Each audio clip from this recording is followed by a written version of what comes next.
Ketika menantuku mendorongku jatuh ke lantai dapur, dia berteriak, bahkan membuat saus sederhana saja tidak becus. Tak berguna. Semuanya salah.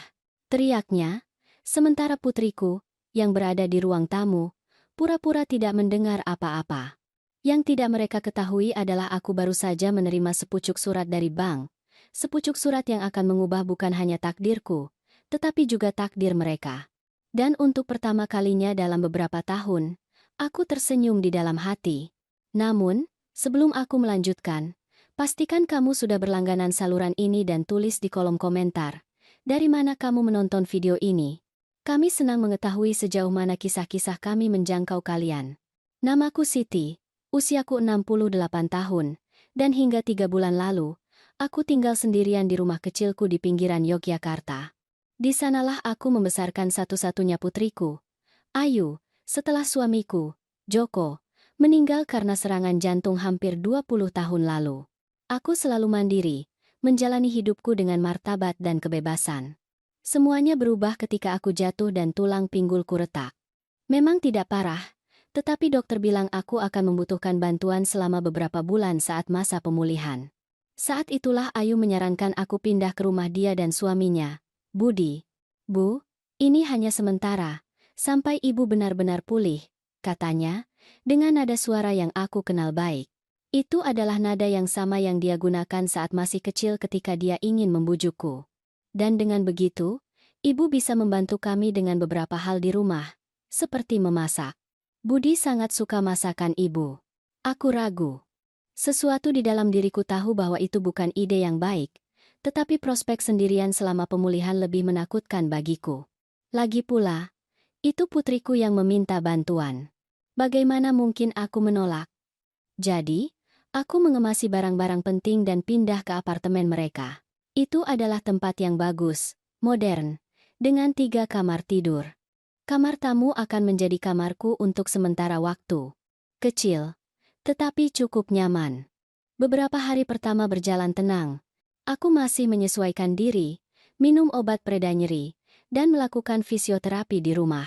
Ayu bekerja sepanjang hari di sebuah kantor hukum, dan Budi, seorang agen properti, lebih banyak menghabiskan waktu di rumah daripada dia. Awalnya, dia bersikap sopan. Dia membawakanku teh, bertanya apakah aku butuh sesuatu, tetapi ada sesuatu di tatapannya yang membuatku gelisah, kesabaran yang tertahan, penilaian yang terus-menerus, seolah-olah aku adalah objek yang dia toleransi hanya karena tidak ada pilihan lain. Seiring dengan membaiknya kondisiku dan aku mulai bergerak di sekitar rumah, Budi mulai memberiku tugas. Pertama, mencuci piring. Lalu, membersihkan kamar mandi. Tak lama kemudian, aku sudah memasak semua makanan, membersihkan rumah secara umum, dan mencuci pakaian mereka.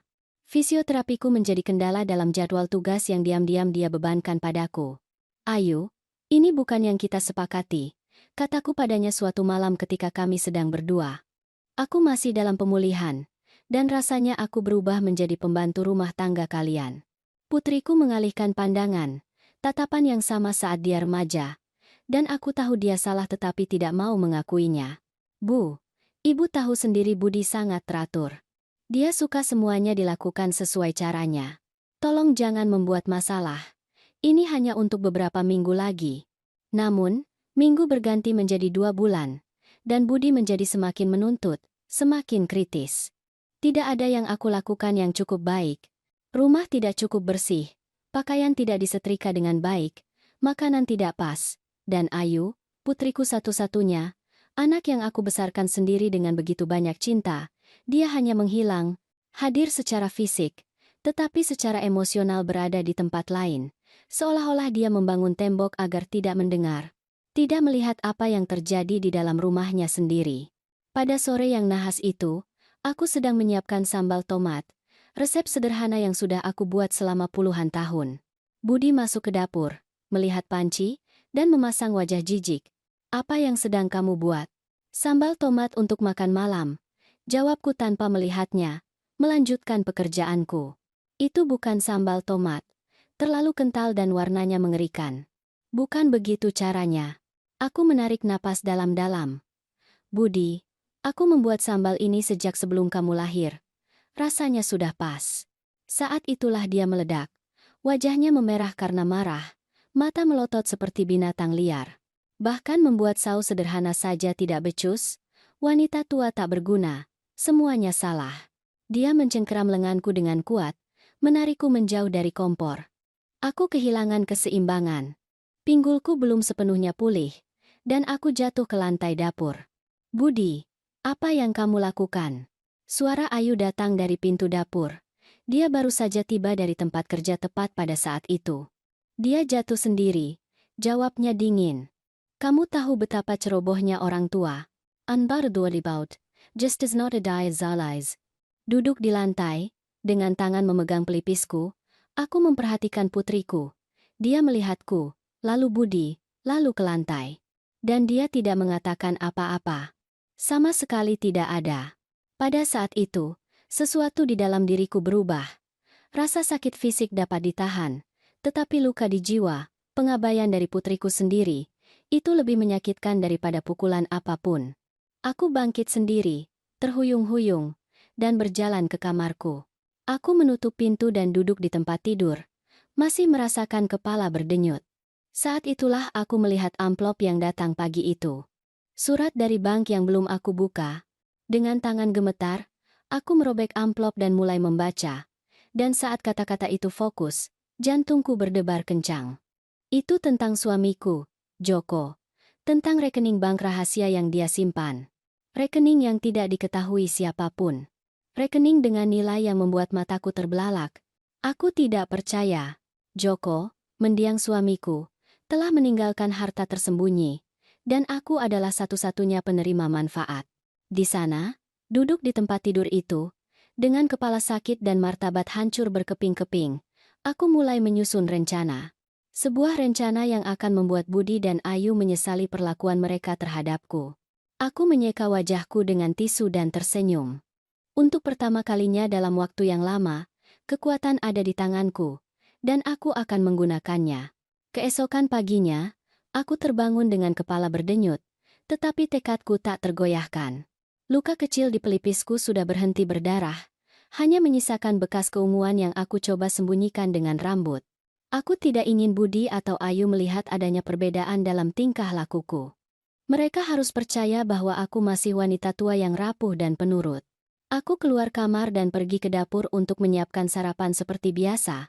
Budi sudah ada di sana, memeriksa ponselnya. Dia bahkan tidak melihatku ketika aku masuk. "Selamat pagi," gumamku, sambil menundukkan pandangan. Dia mendengus sesuatu yang tidak jelas sebagai jawaban. Aku mulai menggoreng telur dan menyiapkan roti panggang, persis seperti yang dia suka. Pikiranku, bagaimanapun, berada bermil-mil jauhnya, menghitung setiap langkah dari rencanaku. Surat bank menginformasikan bahwa Joko telah meninggalkan hampir 15 miliar rupiah dalam rekening rahasia. Uang dari investasi yang dia lakukan selama puluhan tahun tanpa sepengetahuanku. Untuk melindungimu di masa depan, kata surat terlampirnya. Joko selalu menjadi pria yang tertutup, tetapi aku tidak pernah membayangkan dia menyimpan uang sebanyak itu secara rahasia. Hal yang paling ironis adalah, di antara investasi tersebut, ada satu set apartemen, termasuk apartemen tempat Ayu dan Budi tinggal. Ya, tempat yang mereka sebut rumah, tempat dari mana mereka ingin mengusirku segera setelah aku pulih sepenuhnya, sebenarnya adalah milikku. Mereka membayar sewa kepada perusahaan properti yang mengelola properti itu, tanpa mengetahui bahwa uang itu masuk rekening yang kini menjadi milikku. Ayu masuk ke dapur, sudah berpakaian untuk bekerja. Dia melihat memar di dahiku dan dengan cepat mengalihkan pandangan, seolah-olah melihat bekas luka itu lebih mengganggunya daripada fakta yang menyebabkannya. "Bu, ibu baik-baik saja?" tanyanya, berpura-pura khawatir. "Aku baik, nak. Itu hanya kecelakaan," jawabku, menyajikan kopi untuknya. Budi tertawa kecil yang Ayu pura-pura tidak dengar. Ketegangan terasa di dapur, tetapi aku menjaga ekspresiku netral, melayani mereka seolah tidak terjadi apa-apa.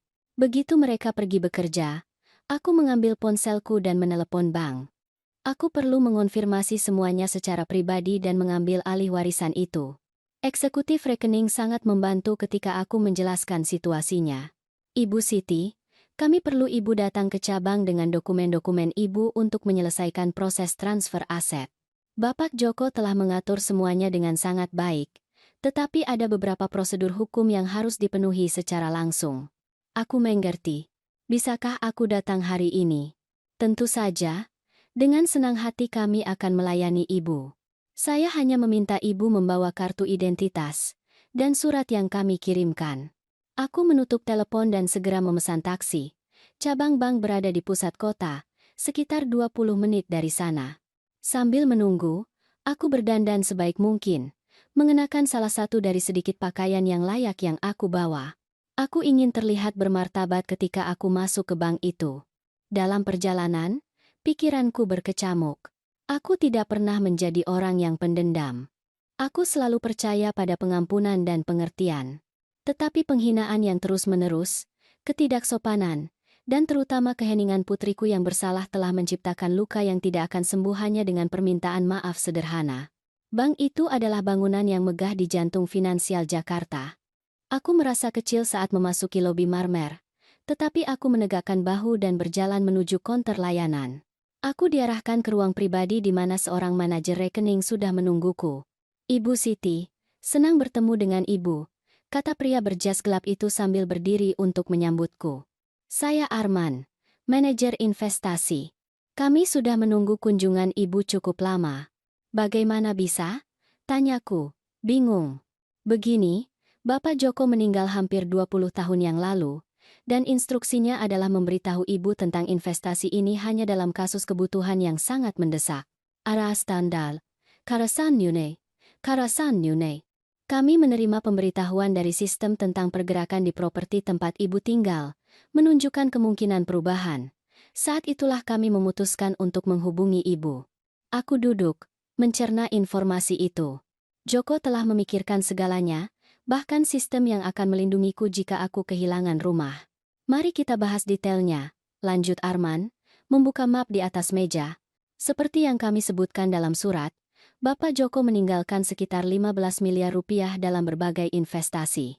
Sebagian besar dalam bentuk properti, 1 set apartemen di Gedung Melati dan 2 rumah di Pantai Bali.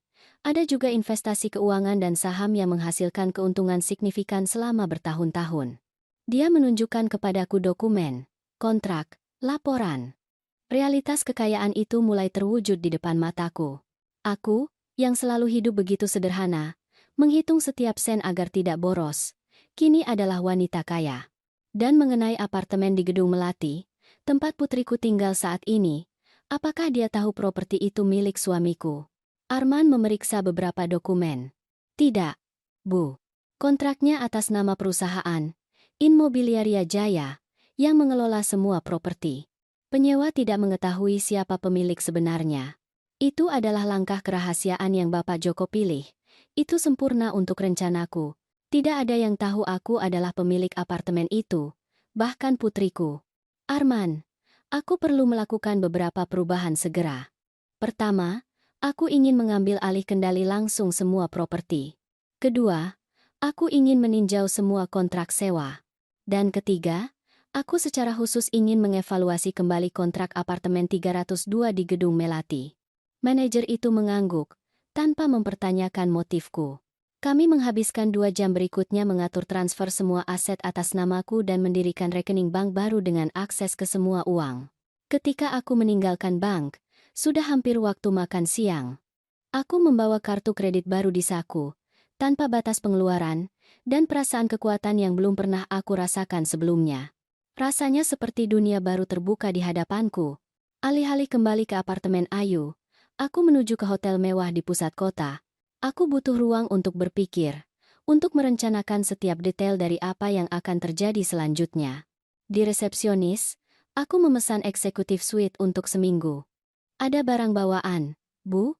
tanya resepsionis. "Tidak, aku tidak membawa apa-apa," jawabku. "Tapi jangan khawatir, aku akan mendapatkan semua yang aku butuhkan." Kamarnya luar biasa, dengan pemandangan kota yang indah. Aku duduk di tempat tidur king size dan melihat sekeliling, masih mencerna perubahan yang terjadi dalam hidupku dalam waktu kurang dari 24 jam. Aku mengangkat telepon hotel dan menghubungi nomor apartemen Ayu. Dia menjawab pada dering ketiga dengan suara khawatir. Ibu? Ibu di mana? Kami kembali untuk makan siang dan ibu menghilang. Aku baik-baik saja, Ayu, jawabku dengan tenang. Aku harus keluar untuk menyelesaikan beberapa urusan yang tertunda. Discover next time and bye. Urusan apa? Ibu bahkan tidak memberi kabar. Kami khawatir. Aku hampir tertawa mendengarnya. Khawatir? Mereka? Ayu yang sama yang berpura-pura tidak melihat suaminya mendorongku kemarin sekarang ingin berpura-pura khawatir. Aku akan pergi selama beberapa hari, kataku dengan tegas. Jangan khawatir, aku baik-baik saja. Tapi, Bu, ibu masih dalam pemulihan. Ibu akan tinggal di mana? Apa yang ibu butuhkan? Aku sudah menyelesaikan semuanya. Ayu, aku akan meneleponmu lagi nanti. In the divin mustarain like that I lot. In the divin mustarai like that I lot. Aku menutup telepon sebelum dia bisa memprotes lebih jauh. Segera aku menelepon Immobiliaria Jaya dan menjadwalkan pertemuan untuk sore hari. Sudah waktunya untuk mulai menggerakkan bidak di papan catur. Aku memesan layanan kamar. Makanan lengkap dengan hidangan pembuka, hidangan utama, dan makanan penutup. Ketika makanan datang, aku menikmati setiap suap perlahan. Bukan hanya rasa yang lezat yang aku hargai, tetapi perasaan kendali atas hidupku sendiri. Aku memikirkan Budi, bagaimana dia telah menghinaku di dapur, mengkritik sambal tomat sederhana. Aku memikirkan Ayu, bagaimana dia telah menjadi orang asing, membiarkan aku diperlakukan dengan buruk di rumahnya sendiri. Kalian tidak tahu apa yang akan menimpa kalian. Gumamku pada diriku sendiri, menyesap anggur. Rencana ini baru saja dimulai. Pertemuan dengan Immobiliaria Jaya mencerahkan. Bapak Dimas, seorang pria parubaya dengan tatapan tajam, menyambutku di kantornya dengan kejutan yang terlihat jelas. Jelas dia tidak menyangka janda Joko muncul setelah bertahun-tahun untuk mengambil alih kendali bisnis. Ibu Siti, senang akhirnya bertemu dengan ibu, katanya, menunjukkan kursi yang nyaman di depannya. Suami ibu selalu berbicara sangat baik tentang ibu, tetapi dia bersikeras agar kami menjaga identitas ibu tetap rahasia mutlak, bahkan setelah kematiannya. Tresas, indiscordant difficult to the man. Joko selalu menjadi pria yang berhati-hati. Jawabku, duduk dengan postur tegak. Tetapi sekarang aku perlu memahami dengan tepat apa propertiku dan bagaimana mereka dikelola. Bapak Dimas membuka map tebal dan mulai menjelaskan secara rinci setiap properti. Selain gedung tempat Ayu tinggal, ada 4 apartemen lain di lingkungan yang berbeda di kota, semuanya disewakan dan menghasilkan pendapatan bulanan yang cukup besar. Mengenai gedung Melati, khususnya apartemen 302, yang ditempati oleh putri ibu dan suaminya. Kontraknya memiliki nilai yang jauh di bawah pasar. Itu adalah instruksi khusus dari suami ibu untuk mempertahankan nilai simbolis bagi putrinya. Dan berapa tepatnya yang mereka bayar? Hanya 30% dari nilai pasar. Apartemen sebesar itu, di lokasi itu, dengan mudah bernilai 3 kali lipat. Aku mengangguk perlahan, mencerna informasi itu. Joko, bahkan setelah pergi, masih menjaga putri kami, dan dia bahkan tidak mengetahuinya. Bapak Dimas, aku ingin membuat beberapa perubahan segera, kataku dengan tegas. Pertama, aku ingin kontrak apartemen 302 diperbarui ke nilai pasar penuh, tanpa pemberitahuan atau penjelasan sebelumnya. Dia menatapku dengan terkejut. Ibu Siti, itu akan menjadi kenaikan signifikan bagi penyewa. Dan karena itu putri ibu, mereka tidak tahu properti itu milikku, kan? Tidak. Sama sekali tidak. Seperti yang aku sebutkan, kami menjaga kerahasiaan mutlak. Bagus. Kalau begitu aku ingin kontrak baru dikirim sebagai keputusan administratif dari perusahaan properti. Sampaikan bahwa pemilik memutuskan untuk memperbarui nilai ke standar pasar. Bapak Dimas ragu sejenak, tetapi mengangguk, seperti yang ibu inginkan. Ada perubahan lain? Ya, aku ingin semua korespondensi tentang apartemen khusus itu dikirim langsung kepadaku. Aku ingin tahu kapan mereka membayar. Jika mereka terlambat, setiap komunikasi. Kami menghabiskan 1 jam berikutnya meninjau semua kontrak, dan aku memastikan aku tahu setiap detail dari aset baruku. Ketika aku meninggalkan perusahaan properti, sudah mulai gelap. Aku kembali ke hotel merasakan campuran aneh antara kepuasan dan kesedihan. Aku tidak pernah membayangkan akan menggunakan sumber daya keuangan sebagai alat pembalasan, terutama terhadap putriku sendiri, tetapi rasa sakit pengkhianatan dan penghinaan masih segar. Memar di pelipisku adalah pengingat konstan akan apa yang telah aku derita. Ponselku berdering. Itu Ayu lagi. Ibu, demi Tuhan, ibu di mana? Kami khawatir. Aku menginap di hotel, Ayu. Aku butuh waktu untuk diriku sendiri. Hotel? Dengan uang apa? Ibu hanya punya uang pensiun. Dan barang-barang ibu masih di sini. Tolong kembali ke rumah. Apartemen itu bukan rumahku, Ayu. Dan soal uang? Jangan khawatir. Aku punya cukup. Maksud ibu apa? Apa ibu menyembunyikan sesuatu dariku? Sama seperti ibu menyembunyikan sesuatu dariku? Seperti fakta bahwa suamimu menyerangku dan kamu pura-pura tidak melihatnya?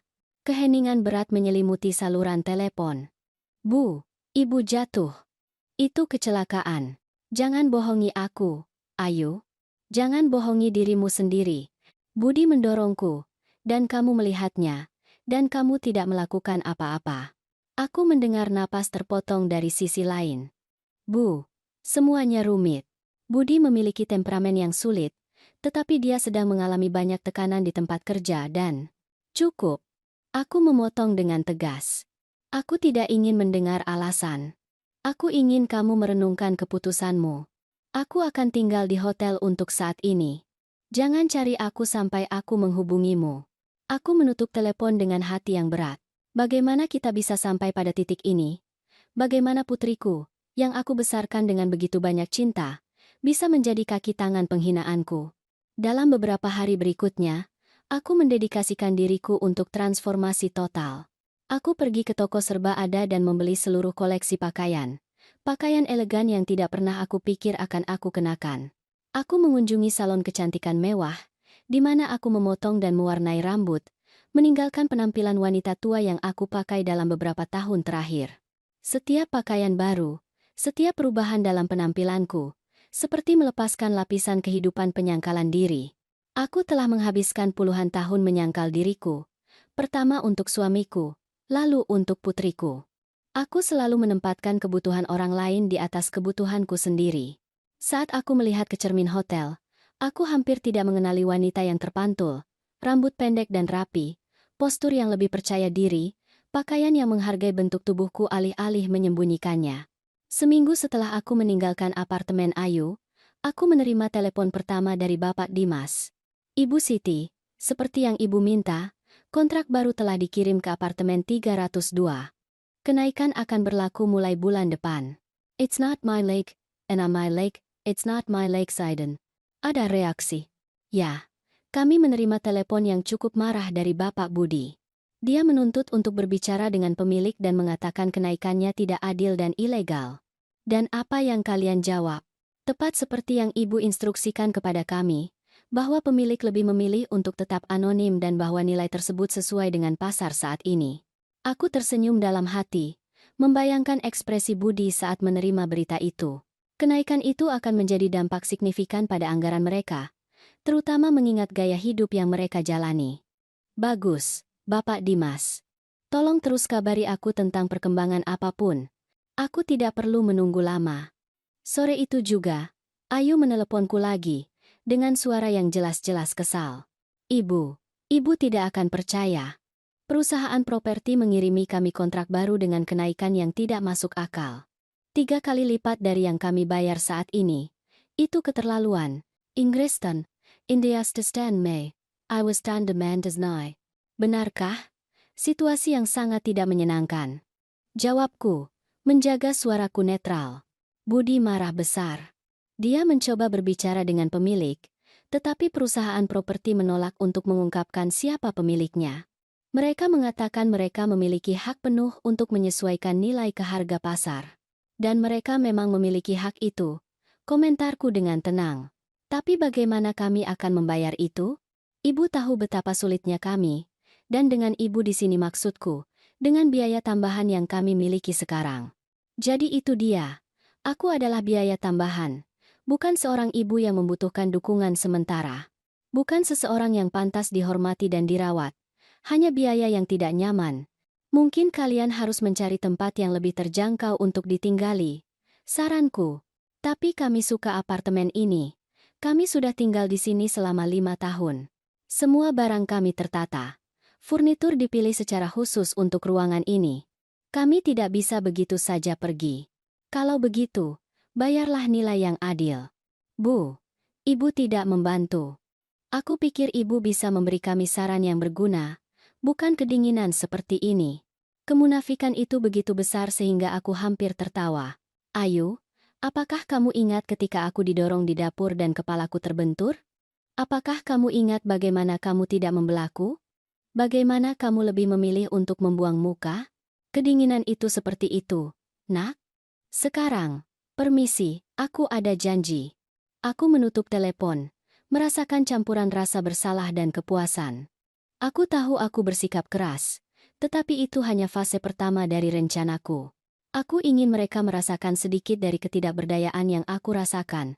Aku ingin mereka mengerti bagaimana rasanya ketika alas kaki dicabut dari kaki. Sebenarnya, yang benar-benar aku inginkan adalah putriku membuka mata, agar dia menyadari pria yang dia nikahi. Agar dia mendapatkan kembali martabat dan empati yang telah aku coba ajarkan padanya sepanjang hidupnya. Tetapi untuk itu, dia perlu menghadapi konsekuensi. Dan ini baru saja dimulai.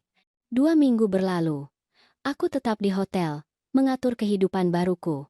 Aku membuka rekening eksklusif untuk pengeluaran pribadiku dan mentransfer jumlah yang cukup besar. Aku mulai mencari apartemen untuk dibeli. Aku ingin tempatku sendiri di mana aku bisa memulai lagi. Bapak Dimas terus memberiku informasi tentang situasi Ayu dan Budi. Mereka telah membayar bulan pertama dengan nilai baru, tetapi terlambat 5 hari dan setelah banyak keluhan. Menurut penjaga gedung, pertengkaran di antara keduanya semakin intensif. Para tetangga melaporkan teriakan hampir setiap malam. Satu bagian diriku merasa bersalah karena menyebabkan masalah pada putriku, tetapi bagian lain, yang masih merasakan sakitnya penghinaan, tahu bahwa itu perlu. Beberapa pelajaran hanya dipelajari melalui kesulitan. Suatu pagi yang cerah, saat aku menikmati kopi di balkon hotel, aku menerima telepon tak terduga. Itu adalah Bapak Rendra, pengacara yang menangani bisnis Joko dan, tampaknya, juga terlibat dalam administrasi warisan rahasianya. Ibu Siti, semoga aku tidak mengganggu ibu.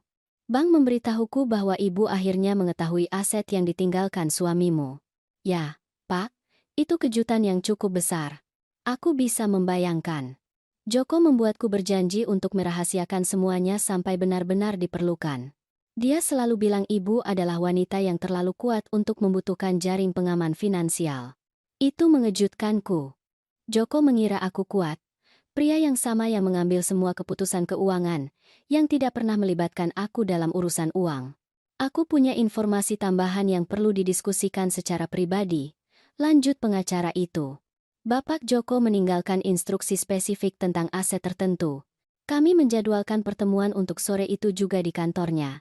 Rasa penasaran menggerogotiku. Kejutan apa lagi yang mungkin ditinggalkan Joko? Kantor Bapak Rendra berada di sebuah gedung tua di pusat sejarah kota. Itu adalah tempat yang elegan, dengan rak buku dari lantai hingga langit-langit dan suasana keseriusan yang hampir hikmat. Ibu Siti, silakan duduk. Katanya, menunjuk ke kursi kulit. Kopi? Ya, terima kasih. It's not a Sunday niner, and beandasterar. Sementara sekretarisnya membawakan minuman, pengacara itu membuka laci dan mengeluarkan amplop kekuningan, disegel dengan lilin merah. Namaku tertulis di bagian depan, dengan tulisan tangan Joko yang tidak salah lagi. Suami ibu menyerahkan ini kepadaku tak lama sebelum beliau meninggal. Dia memintaku untuk menyimpannya bersama dokumen aset dan menyerahkannya hanya kepada ibu ketika ibu mengambil alih kendali properti. It's the 90 bonai maris. Dengan tangan sedikit gemetar, aku memecahkan segel lilin dan membuka amplop. Di dalamnya ada surat tulisan tangan, beberapa halaman yang ditulis dengan tulisan tangan Joko yang elegan. Aku mulai membaca. Luisa, Siti, tersayang. Jika kamu membaca ini, itu berarti hal yang tak terpikirkan telah terjadi. Sesuatu memaksamu untuk mencari sumber daya yang aku simpan sebagai perlindungan terakhir. Mengenalmu, aku tahu kamu pasti bertanya-tanya mengapa aku tidak pernah memberitahumu tentang uang ini, mengapa aku merahasiakan investasi ini. Sebenarnya, cintaku, aku selalu mengagumi kekuatanmu, kemandirianmu. Kamu tidak pernah menjadi wanita yang ditentukan oleh apa yang kamu miliki, tetapi oleh siapa dirimu. Dan aku takut, dengan mengetahui keberadaan kekayaan ini, kamu entah bagaimana bisa berubah, menjadi tergantung padanya. Mungkin itu kesalahan penilaian dari pihakku.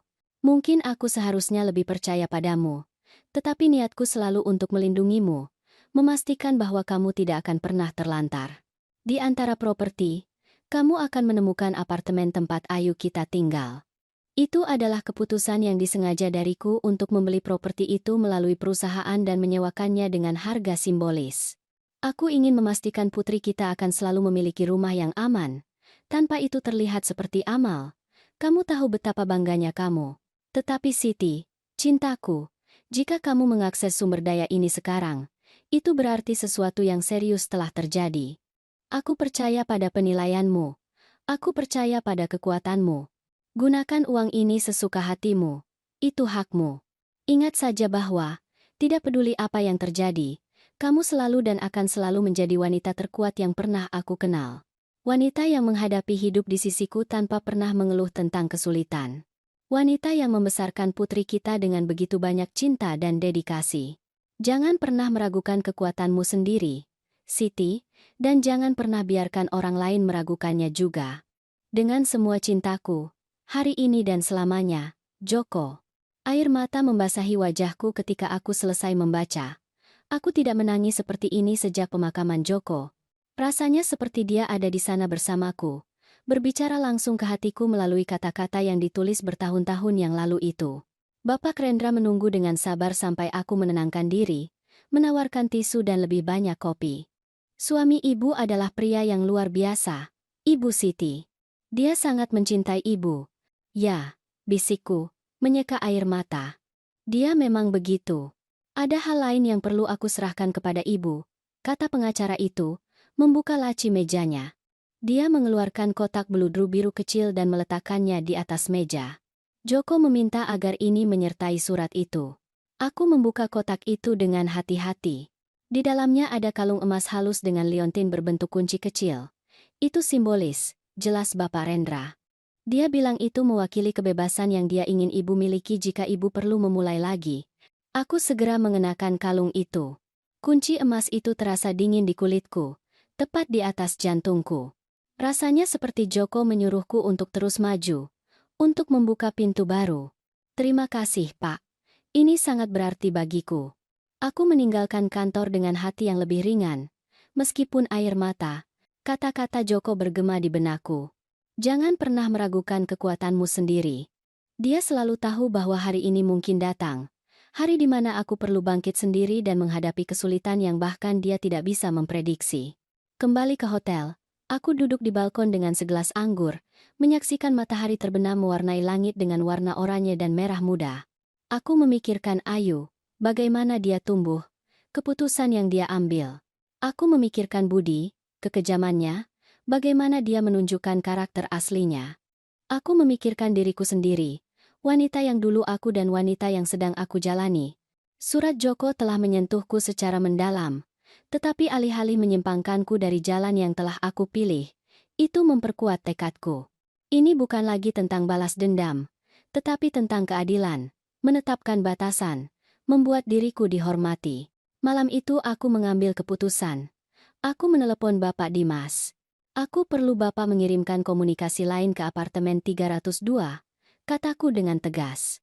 Mulai bulan depan, kami tidak akan menerima lagi keterlambatan pembayaran. Keterlambatan apapun akan mengakibatkan denda dan, jika berlanjut, proses penggusuran.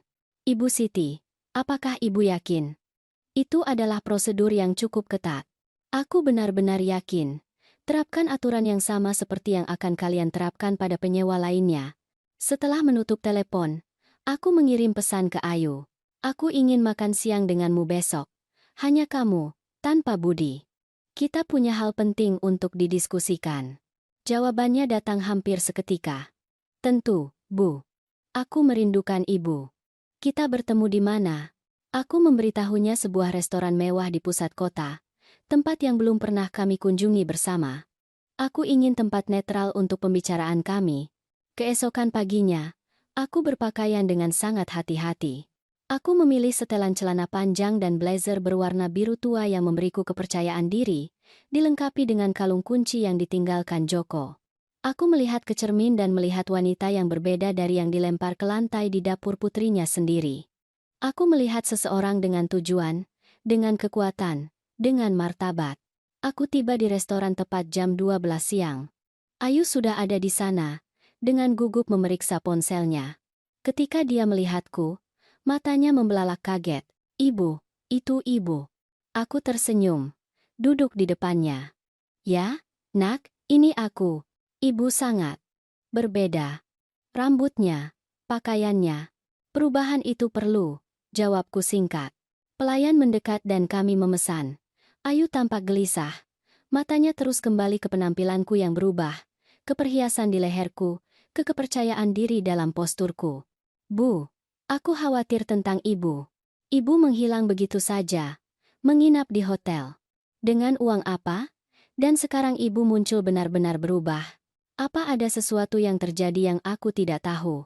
Aku menyesap air, menjaga pandanganku tertuju padanya. "Banyak hal yang terjadi yang kamu tidak tahu, Ayu, dan banyak hal lain yang kamu tahu, tetapi kamu lebih memilih untuk berpura-pura tidak melihat." Dia menundukkan matanya, tangannya dengan gugup bermain dengan serbet. "Jika ibu berbicara tentang apa yang terjadi dengan Budi, itu kecelakaan. Dia tidak bermaksud." "Jangan bohongi aku, Ayu," potongku dengan tegas. "Jangan menghina kecerdasanku." Dia mendorongku, dengan sengaja. "Dan kamu melihatnya." Keheningan berat menyelimuti kami. Ketika dia akhirnya berbicara, suaranya hampir berbisik. "Hubungan dengan Budi rumit, Bu. Dia punya masalah manajemen amarah. Dia sedang menjalani terapi.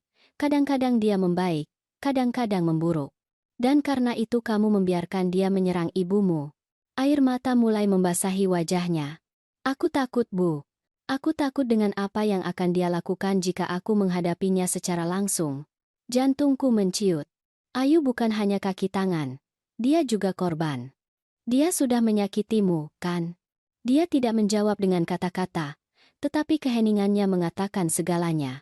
Aku mengulurkan tangan ke seberang meja dan memegang tangannya. "Mengapa kamu tidak pernah memberitahuku?" "Karena aku malu," isaknya pelan. "Karena aku tidak ingin ibu melihatku seperti ini, lemah, tidak mampu membela diri. Dan karena aku pikir aku bisa mengubahnya, bahwa jika aku cukup sabar, cukup pengertian, dia akan membaik." Pada saat itu, aku mengerti segalanya. Alasan dia mengundangku untuk tinggal bersama mereka bukan hanya untuk membantuku dalam pemulihan, tetapi juga karena dia pikir kehadiranku bisa meredakan perilaku Budi. Dia mencari perlindungan, meskipun secara tidak sadar. "Ayu, kamu harus keluar dari hubungan itu. Dia tidak akan berubah. Pria seperti Budi tidak berubah." "Aku tidak bisa, Bu. Aku harus pergi kemana? Dan sekarang dengan kenaikan sewa yang tidak masuk akal ini, kami hampir tidak bisa membayar tagihan." Budi semakin stres, semakin kasar. "Kamu bisa datang dan tinggal bersamaku," kataku. "Aku sedang mencari apartemen untuk dibeli. Kita bisa hidup bersama, memulai lagi." Dia menatapku dengan terkejut. "Membeli apartemen? Bu, dengan uang apa? Dan apa yang terjadi pada ibu?" Ibu terlihat seperti orang yang sama sekali berbeda. "Aku adalah orang yang berbeda, Ayu. Wanita yang membiarkan dirinya dihina dan diperlakukan buruk sudah tiada. Mengenai uang, ayahmu meninggalkan lebih dari yang kamu bayangkan." Matanya membelalak.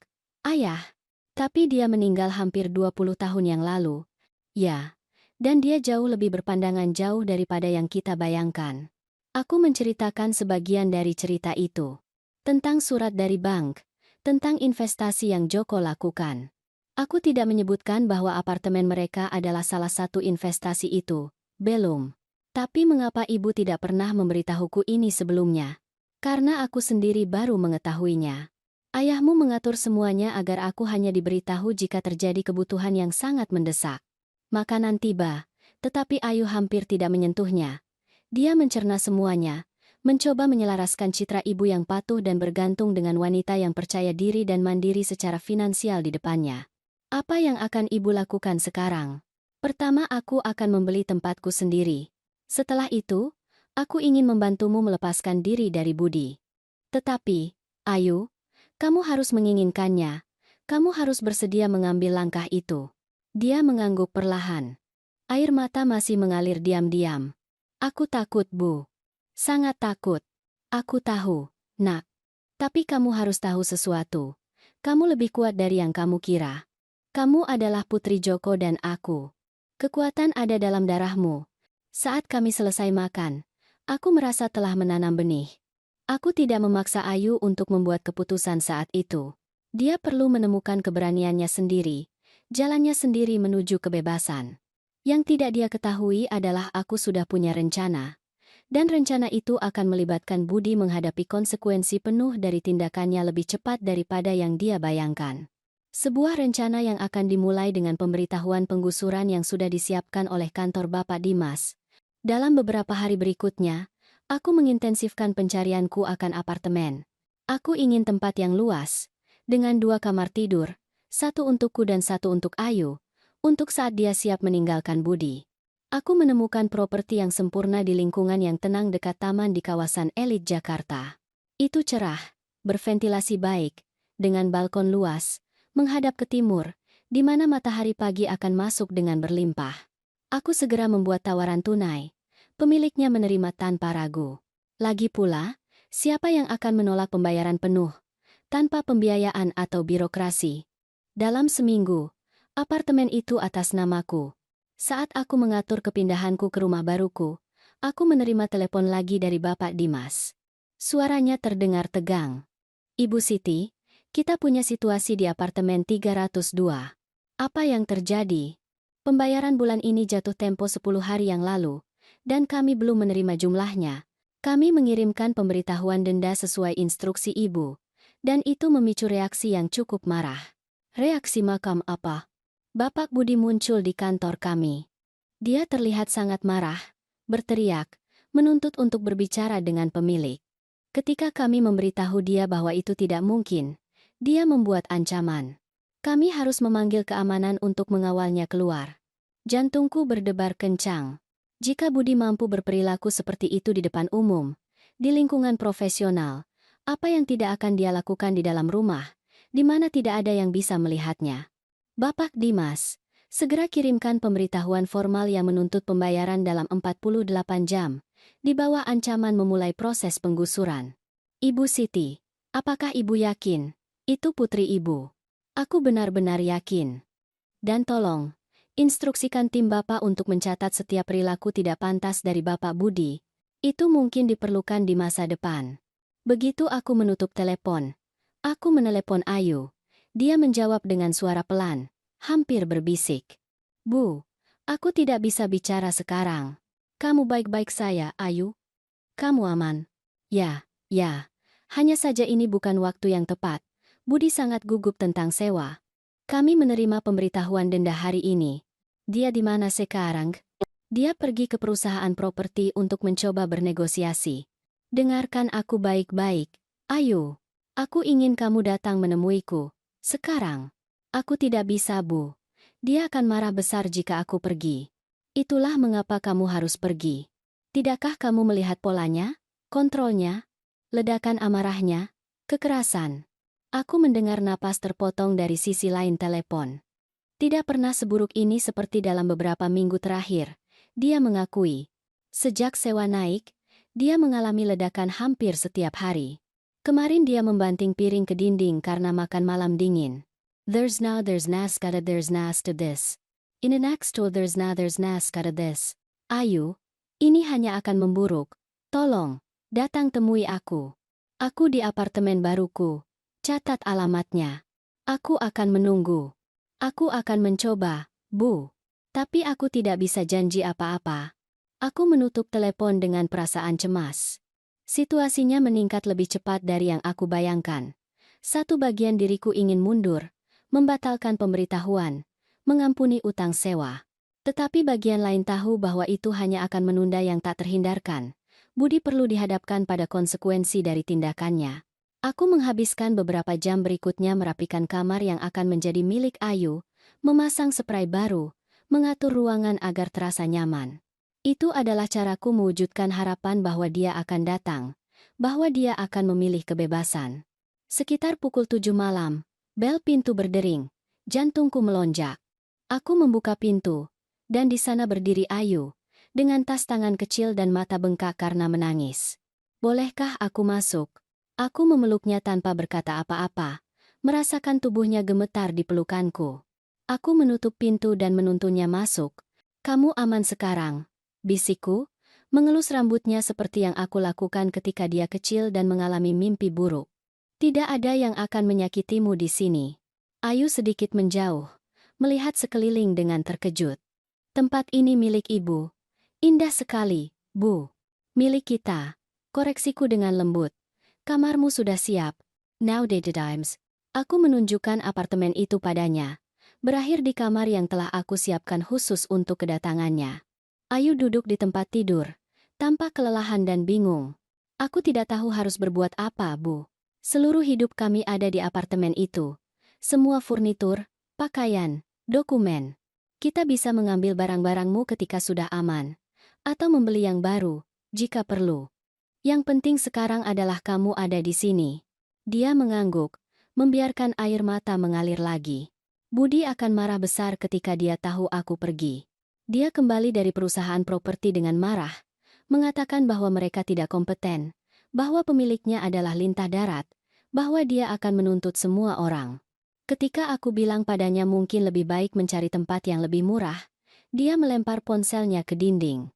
Rasa dingin merambat di punggungku. Kekerasan itu meningkat dengan berbahaya. "Kamu membuat keputusan yang tepat untuk datang ke sini, Ayu. Aves benjarinari triria. Tapi bagaimana aku akan membayar tagihanku? Gajiku hanya cukup untuk biaya pribadiku. Budi yang selalu membayar sewa, tagihan. Jangan khawatir tentang itu sekarang. Kita punya sumber daya yang cukup. Yang penting adalah kamu pulih. Kamu menjadi kuat." Aku menyiapkan makan malam sederhana, sup sayuran dan roti segar yang baru aku beli. Kami makan dalam diam di balkon, menyaksikan lampu-lampu kota menyala satu persatu di Cakrawala. "Bu," kata Ayu akhirnya, suaranya lebih tenang sekarang. "Maafkan aku. Untuk semuanya. Karena membiarkan Budi memperlakukan ibu seperti itu. Karena tidak membela ibu. Karena begitu lemah." "Kamu tidak lemah, Ayu. Keberadaanmu di sini hari ini membuktikannya. Kamu punya keberanian untuk mengambil langkah pertama menuju kebebasan. Aku masih tidak percaya aku melakukan ini. Sebagian diriku masih berpikir aku harus kembali, mencoba sekali lagi, memberinya kesempatan lain.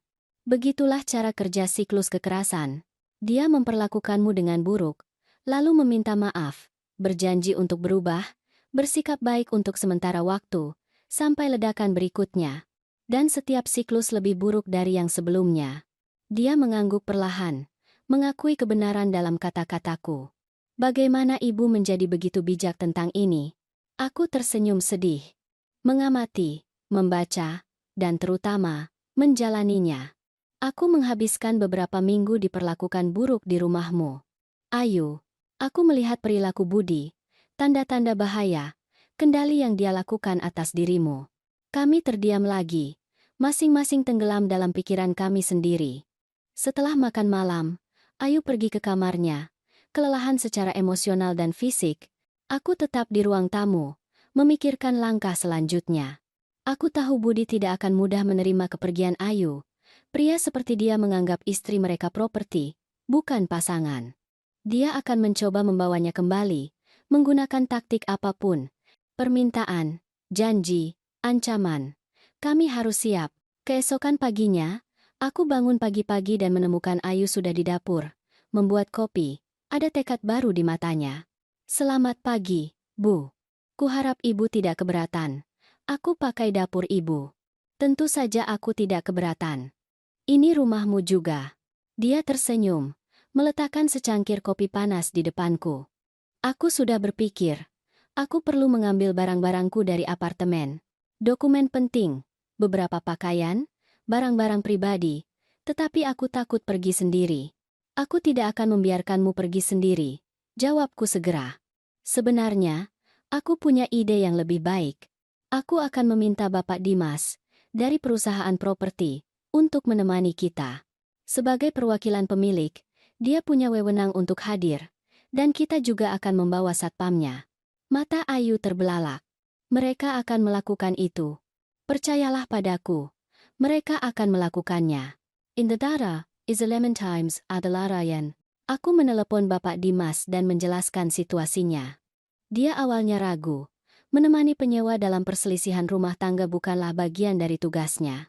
Tetapi ketika aku menyebutkan ancaman Budi dan menyarankan bahwa kehadiran perusahaan properti akan menjadi tindakan pencegahan terhadap kerusakan properti, dia setuju. Kami menjadwalkannya untuk sore hari, ketika Budi kemungkinan besar akan keluar, untuk beberapa kunjungan properti. Ketika kami tiba di apartemen 302, Bapak Dimas dan Satpam, seorang pria kekar bernama Jaya, sedang menunggu di hall masuk. Ayu terlihat gugup. Tangannya gemetar saat dia mencari kunci di tasnya. Bagaimana jika dia di rumah? Bisiknya. Penjaga pintu bilang dia keluar 1 jam yang lalu.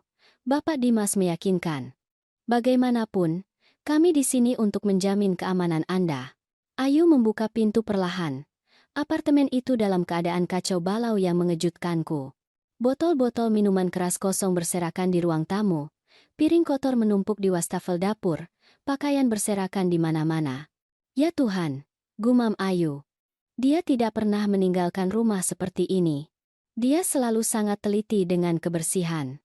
Dia sedang berantakan, komentarku. Mari kita cepat. Ambil yang penting saja.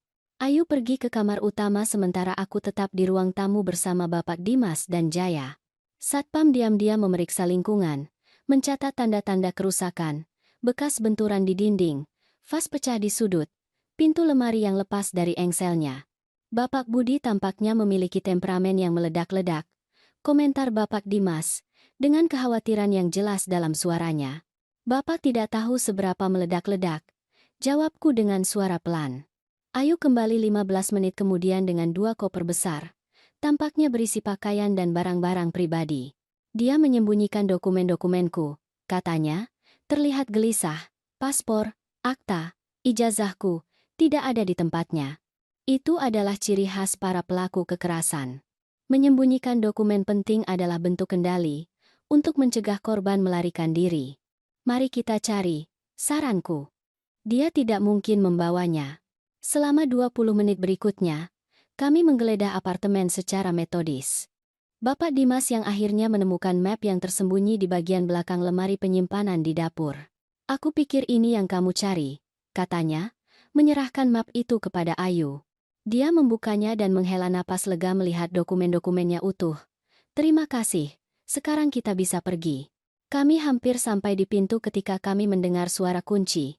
Pintu terbuka dengan tiba-tiba sebelum kami bisa bereaksi. Dan di sana berdiri Budi, terkejut melihat kami semua.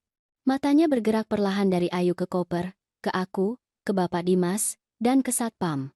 Wajahnya berubah dari terkejut menjadi mengerti, dan akhirnya menjadi marah. Apa yang terjadi di sini? Teriaknya, melangkah maju ke dalam apartemen.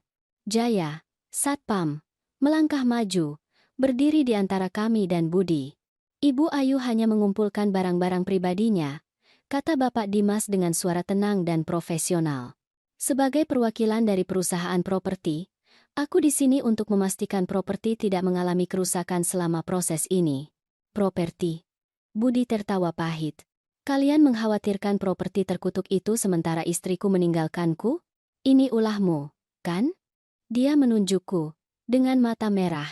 Kamu meracuninya terhadapku. Budi, tolong. Sela Ayu dengan suara bergetar tetapi bertekad. Jangan membuat keributan. Aku pergi karena aku memilih untuk pergi. Tidak ada yang memaksaku. Kamu tidak akan pergi kemana-mana, teriaknya, mencoba maju, hanya untuk dihentikan oleh Jaya. Bapak Budi, kata Satpam itu dengan suara tegas, aku sarankan Bapak tenang. Ibu Ayu punya hak penuh untuk pergi dengan barang-barang pribadinya. Budi mundur, tetapi matanya memancarkan kebencian. Ini belum berakhir, ancamnya, menatapku lurus. Kamu akan menyesal telah ikut campur dalam hidupku. Kamu sudah cukup membuat ancaman untuk hari ini. Jawabku dengan ketenangan yang tidak aku rasakan. Dan kamu sudah menyebabkan terlalu banyak kerusakan pada properti ini. Pemilik akan diberitahu tentang keadaan apartemen yang kamu tinggalkan. Itu tampaknya menggoyahkannya sejenak. Pemilik, persetan dengan pemilik. Burung nasar itu yang menaikkan sewa kami 3 kali lipat dalam semalam. Pemilik punya hak penuh untuk menyesuaikan nilai ke harga pasar, jawab Bapak Dimas. Dan sekarang, permisi, kami akan pergi. Kami meninggalkan apartemen dalam keheningan yang tegang. Budi mengawasi dengan mata marah sementara Jaya membawa koper Ayu. Hanya ketika kami berada di lift, pintu tertutup, Ayu menangis. Dia tidak akan pernah meninggalkan kita sendirian, isaknya. Ibu lihat bagaimana dia tadi. Dia akan mengejar kita. Aku memeluk putriku, merasakan tubuhnya gemetar di pelukanku. Dia tidak akan menyentuh kita. Janjiku. Aku punya rencana. Dan aku benar-benar punya. Sebuah rencana yang akan mengakhiri kekuasaan teror Budi secara definitif. Sebuah rencana yang akan mengungkapkan kebenaran tentang apartemen 302 dan banyak lagi. Kembali ke apartemenku, apartemen kami sekarang. Aku membantu Ayu mengatur barang-barangnya di kamar yang telah aku siapkan untuknya. Itu adalah ruang yang cerah dan nyaman, dengan tempat tidur yang nyaman, meja kecil, dan kursi baca di dekat jendela. Sama sekali tidak seperti suasana yang kacau dan menindas yang kami tinggalkan. Aku tidak percaya aku tinggal selama 5 tahun dengan pria itu. Gumam Ayu saat dia menggantung beberapa pakaian di lemari. Rasanya seperti aku baru bangun dari mimpi buruk. Itulah yang sedang terjadi, jawabku, duduk di tepi tempat tidur. Kamu berada dalam keadaan trans, dimanipulasi oleh seseorang yang tahu persis tombol mana yang harus ditekan untuk membuatmu tetap terkendali. In this place is an start off. And news is a top off. Bagaimana aku bisa begitu buta, Bu? Bagaimana aku tidak menyadari apa yang dia lakukan padaku, pada ibu? Kekerasan jarang dimulai dengan jelas. Ayu. Itu dimulai dengan hal-hal kecil. Kritik yang menyamar sebagai bantuan, isolasi bertahap dari teman dan keluarga, kendali finansial. Ketika kamu menyadarinya, kamu sudah terjebak dalam jaring laba-laba. Dia mengangguk perlahan. Mengakui kebenaran dalam kata-kataku. Dia akan mencoba menghubungiku, katanya, dengan kekhawatiran yang jelas dalam suaranya. Dia akan menelepon, mengirim pesan. Mungkin bahkan muncul di sini. Pertama, kita akan mengganti nomor teleponmu. Mengenai alamat, dia tidak tahu di mana kita tinggal, dan gedung ini punya keamanan 24 jam. Kamu terlindungi di sini. Malam itu adalah malam pertama kami makan malam bersama sebagai dua wanita bebas. Aku, bebas dari penghinaan yang telah aku derita. Ayu, bebas dari kendali abusif Budi. Aku menyiapkan sup sayuran yang telah dia kritik dengan kejam pada hari yang menentukan itu, menyajikannya dengan senyum puas. Untuk kebebasan kita, seruku, mengangkat gelas anggurku. Untuk kebebasan kita, sahut Ayu, senyum kecil mulai terbentuk di bibirnya. Keesokan paginya, kami menerima kunjungan dari Bapak Rendra. Pengacara itu tiba tepat pukul 10 pagi, membawa map dokumen. Ayu terkejut dengan kehadirannya. Bu, apa yang terjadi? Sudah waktunya kamu tahu seluruh kebenaran, jawabku, menunjukkan agar kami duduk di ruang tamu. Ada lebih banyak hal tentang warisan ayahmu yang perlu kamu ketahui. Bapak Rendra membuka mapnya dan mengeluarkan beberapa dokumen. Nona Ayu, ayahmu adalah pria yang sangat berpandangan jauh. Selain mengamankan masa depan finansial ibumu, dia juga meninggalkan ketentuan khusus untukmu. Mata Ayu terbelalak kaget. Untukku. Tapi kenapa? Ayahmu ingin kamu memiliki kemandirian, keamanan, tetapi dia juga ingin kamu mempelajari nilai kerja dan tanggung jawab. Karena itu, dia menyusun segalanya dengan cara yang sangat spesifik. Bapak Rendra menatapku seolah meminta izin untuk melanjutkan. Aku mengangguk sedikit. Ayu, aku memulai dengan lembut. Apartemen tempat kamu tinggal bersama Budi adalah milikku. Itu adalah bagian dari investasi yang ditinggalkan ayahmu. Greedos, this is welcoming and distamataver. Apa?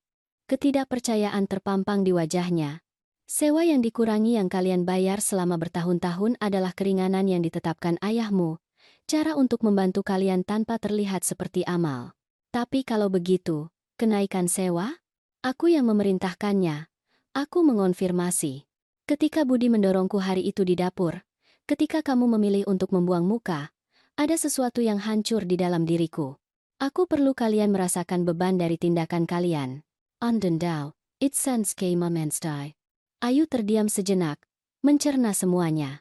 Jadi ibu tahu, selama ini, bahwa Budi kehilangan akal karena sewa, bahwa kami diambang penggusuran, dan ibu tidak mengatakan apa-apa.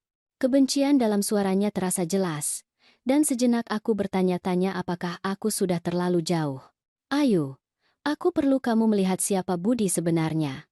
Di bawah tekanan, orang menunjukkan karakter asli mereka. Dia menunjukkan miliknya, dan kamu akhirnya melihatnya. In fact, Lidaman, all Lidaman, and find Lidaman. Tapi aku bisa saja terluka parah. Dia menjadi semakin kasar dengan setiap pemberitahuan baru. Aku memantau situasinya dengan cermat. Jelasku. Bapak Dimas terus memberiku informasi, dan ketika aku menyadari bahwa segalanya meningkat dengan berbahaya, aku menciptakan ruang aman untuk kamu datang. Bukan kebetulan apartemen ini sudah siap tepat ketika kamu sangat membutuhkannya. Dia menggelengkan kepalanya, terbagi antara pengertian dan kebencian. Meskipun begitu, Bu, memanipulasi hidup kami seperti ini. Bapak Rendra berdeham pelan, menarik perhatian kami. Jika aku boleh, ada hal lain yang perlu didiskusikan. Sesuatu tentang ketentuan spesifik yang ditinggalkan Bapak Joko untuk putrinya. Dia mengeluarkan dokumen lain dari map. Nona Ayu, ayahmu mendirikan dana perwalian atas namamu. Dana yang cukup besar, bisa aku tambahkan, tetapi dengan satu syarat spesifik untuk akses. Arenduar, it does not majus. Syarat apa? Dana itu hanya akan tersedia ketika kamu menunjukkan kemampuan untuk hidup mandiri, tanpa bergantung secara finansial pada pasangan. Penilaian kondisi ini diserahkan pada kebijaksanaan ibumu. Ayu menatapku dengan tercengang. Ayah memikirkan semua ini, bagaimana dia bisa tahu? Ayahmu adalah pria yang jeli. Dia melihat kecenderungan dalam dirimu sejak dini. Keinginanmu untuk menyenangkan, kesulitanmu dalam menetapkan batasan. Dia ingin melindungimu, tetapi dia juga ingin kamu belajar melindungi dirimu sendiri. Dan sekarang? Apa yang terjadi dengan dana itu? Sekarang, jawabku dengan lembut, aku bisa bersaksi bahwa kamu akhirnya mengambil langkah menuju kemandirianmu. Dengan meninggalkan hubungan yang abusif, kamu menunjukkan bahwa kamu menghargai dirimu sendiri di atas ketergantungan finansial atau emosional apapun. Dana itu milikmu. Bapak Rendra mengangguk, mengeluarkan dokumen terakhir. Ini adalah formulir pelepasan. Dengan tanda tangan ibumu dan tanda tanganmu, dana itu akan ditransfer ke rekening atas namamu segera. Ayu melihat kertas itu. Lalu dia menatapku, air mata berkilauan di matanya. Semua ini, ayah merencanakan semuanya sebelum dia meninggal? Ayahmu selalu bilang hadiah terbesar yang bisa kita berikan kepada seseorang yang kita cintai adalah kemampuan untuk baik-baik saja tanpa kita. Dia ingin memastikan kamu memiliki sumber daya untuk bebas, tetapi juga agar kamu tahu bagaimana menghargai kebebasan itu. Aku menandatangani dokumen itu tanpa ragu. Ayu melakukannya dengan tangan gemetar. Berapa? Berapa isi dana itu? Bapak Rendra tersenyum sedikit. Nilai awalnya adalah 7,5 juta rupiah. Dengan hasil yang terakumulasi selama 20 tahun terakhir, jumlahnya melebihi 15 miliar rupiah. And dodo, I was and more dodo. Two dado. Pulpen itu terlepas dari jari Ayu, jatuh diam-diam ke atas meja. 15 miliar. Aku punya 15 miliar rupiah. Ya, aku mengonfirmasi.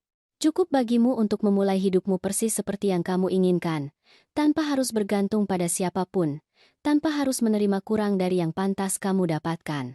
Setelah kepergian Bapak Rendra, Ayu tetap diam untuk waktu yang lama, melihat keluar jendela ke arah kota. Akhirnya, dia berbalik ke arahku. Mengapa ibu tidak memberitahuku sebelumnya? Tentang apartemen. Tentang dana itu, tentang semuanya. Karena kamu perlu sampai di sana sendiri, Ayu. Jika aku hanya memberitahumu bahwa kamu kaya, bahwa aku bisa menafkahimu, kamu mungkin akan meninggalkan Budi karena alasan yang salah. Karena keamanan finansial, bukan karena kamu mengakui kekerasan itu. Kamu perlu melihat sendiri siapa dia sebenarnya. Tapi semua penghinaan yang ibu derita di rumah kami, ibu bisa menghindarinya.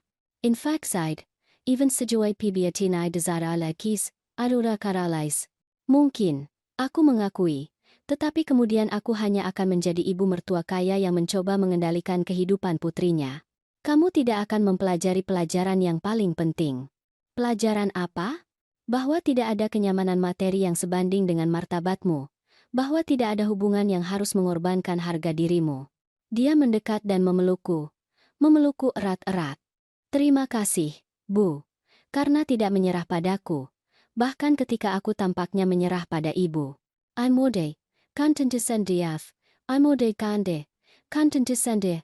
Malam itu kami tidur nyenyak, seperti yang sudah lama tidak kami lakukan. Kebenaran, betapapun menyakitkannya, telah membawa kedamaian yang tidak bisa diberikan oleh kebohongan apapun. Keesokan paginya, saat kami minum kopi, ponselku berdering, itu Bapak Dimas. Ibu Siti, aku punya berita tentang apartemen 302. Apa yang terjadi? Bapak Budi menolak untuk pergi, bahkan setelah menerima pemberitahuan penggusuran resmi. Bahkan, dia menyebabkan keributan yang cukup besar ketika perwakilan kami pergi untuk menyerahkan dokumen itu. Keributan macam apa? Dia mengancam kurir, merobek pemberitahuan di depannya, dan mengatakan dia hanya akan keluar dari apartemen itu jika dia mati. Kami sedang mempertimbangkan untuk memanggil polisi. Aku menatap Ayu, yang sebagian bisa mendengar percakapan itu dan tampak khawatir. Bapak Dimas, aku tidak ingin melibatkan polisi dulu.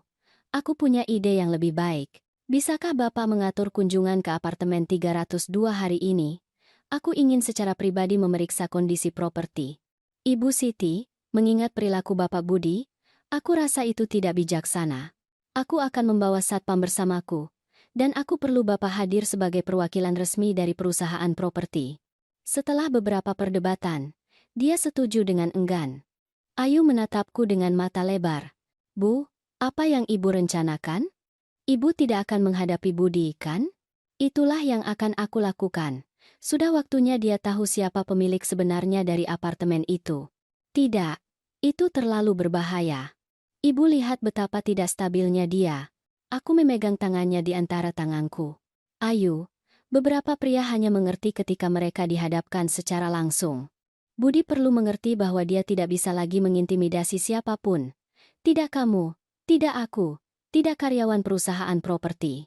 Adan dan halak, imara para samba teraskik. Lagi pula, aku tidak pergi sendirian.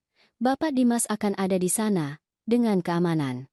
Kalau begitu aku ikut, sela Ayu dengan tegas. Jika kita akan melakukan ini, kita melakukannya bersama. Cukup bersembunyi, cukup takut.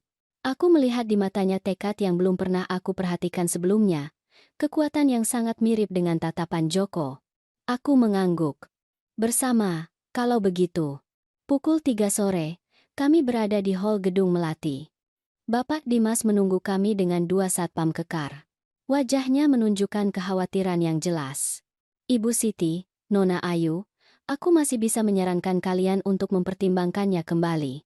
Bapak Budi ada di lobi tadi, terlihat marah, membuat ancaman kepada penjaga pintu. Satu alasan lagi untuk menyelesaikan ini sekarang, jawabku dengan tegas. Ayo naik. Di lift, Ayu meremas tanganku.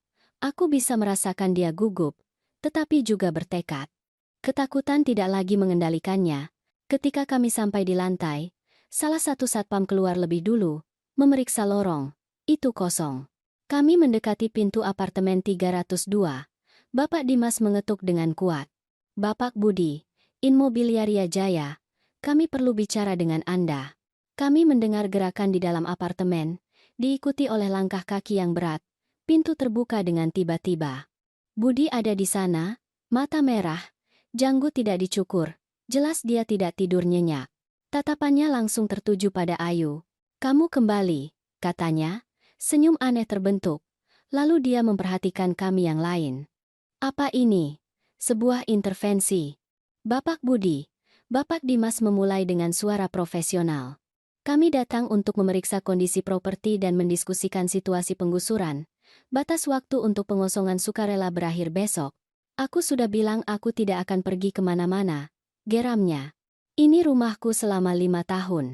Aku punya hak. Sebenarnya, kamu tidak punya, kataku, melangkah maju. Tidak ketika itu menyangkut properti spesifik ini. Dia menatapku dengan jijik. Kamu lagi, wanita tua ikut campur yang meracuni istriku terhadapku. Apa urusanmu dengan ini? Semuanya. Jawabku dengan tenang. Aku adalah pemilik apartemen ini. Dia membeku. Pengertian perlahan terbentuk di wajahnya. Apa? Ini tidak mungkin. Apartemen ini milik investor anonim. Itu milik suamiku, Joko. Setelah kematiannya, itu diwariskan kepadaku. Aku adalah investor anonim di balik Immobiliaria Jaya. In the suspended disavowalings, in the lara semonde disavowing. Dia menatap Ayu, yang mengonfirmasi dengan anggukan. Itu benar, Budi. Ibu adalah pemilik apartemen tempat kita tinggal selama 5 tahun. Kebingungan di wajahnya dengan cepat berubah menjadi kemarahan. Apakah ini semacam jebakan? Kalian berdua merencanakan ini untuk menghinaku? Tidak, Budi. Jawab Ayu dengan tenang yang mengejutkan. Kamu yang menghina kami, yang mengendalikanku selama bertahun-tahun, yang mendorong ibuku dan membuatnya berdarah di dapur kita. Two is don't define state. Dia jatuh sendiri. Selalu mengarang cerita. Cukup dengan kebohongan, potongku. Kamu punya waktu sampai besok untuk mengosongkan properti secara sukarela. Jika tidak, kamu akan digusur dengan bantuan polisi dan kami akan mengajukan laporan atas kerusakan properti. Budi melangkah ke arahku, tetapi kedua satpam segera berdiri di antara kami. Kamu akan menyesali ini. Wanita tua, desisnya, dengan tinju terkepal. Tidak ada yang menghinaku seperti ini dan lolos begitu saja. And despectfully, come to 9, and despectfully to the command 9. Aku merekam ancaman ini, Bapak Budi, kata Bapak Dimas, secara terlihat memegang alat perekam. Jika sesuatu terjadi pada Ibu Siti atau Nona Ayu, polisi akan tahu persis siapa yang harus dicari. Budi mundur, menyadari jebakan yang dia masuki. Keluar dari rumahku. Kalian semua. Itu bukan rumahmu, Budi, jawab Ayu dengan tegas. Tidak pernah. Saat kami berjalan menjauh, dia meneriakkan provokasi terakhir. Tanpaku kamu bukan apa-apa, Ayu. Kamu akan kembali memohon ketika kamu menyadari bahwa kamu tidak bisa menafkahi dirimu sendiri. Ayu berhenti, berbalik perlahan untuk menghadapinya. Sebenarnya, Budi, aku baru tahu bahwa aku adalah seorang miliarder. Aku punya lebih banyak uang daripada yang pernah kamu impikan. Dan tahu apa yang terbaik. Aku tidak akan pernah membutuhkanmu atau siapapun sepertimu lagi dalam hidupku. Ananda. Andese kandamandalas. Durnala salatawu. Ekspresinya, campuran antara terkejut, marah, dan tidak percaya, adalah sesuatu yang tidak akan pernah kami lupakan. Pintu lift menutup, meninggalkan seorang pria yang dunianya baru saja runtuh. Dalam perjalanan pulang, Ayu diam, tetapi aku melihat senyum kecil di bibirnya. Bagaimana perasaanmu? Tanyaku. Bebas. Jawabnya singkat. Seperti aku meninggalkan beban besar, seolah aku akhirnya bisa bernapas. Aku tahu persis apa yang dia maksud.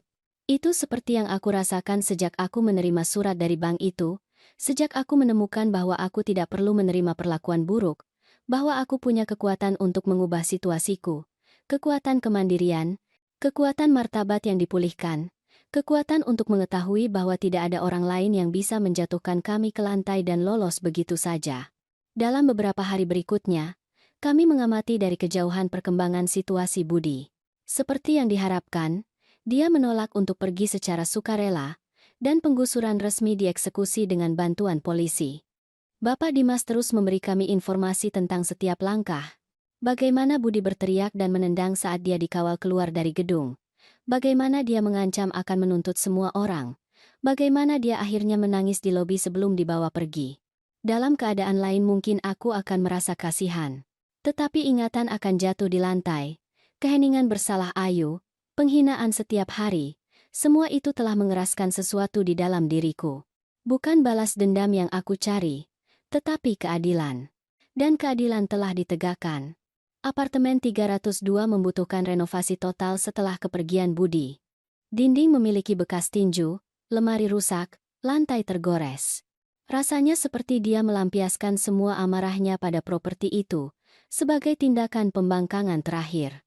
Kita akan mengubahnya sepenuhnya, kataku kepada Ayu saat kami memeriksa kerusakan seminggu setelah penggusuran. Warna baru, finishing baru. Akan seperti Budi tidak pernah ada di sini.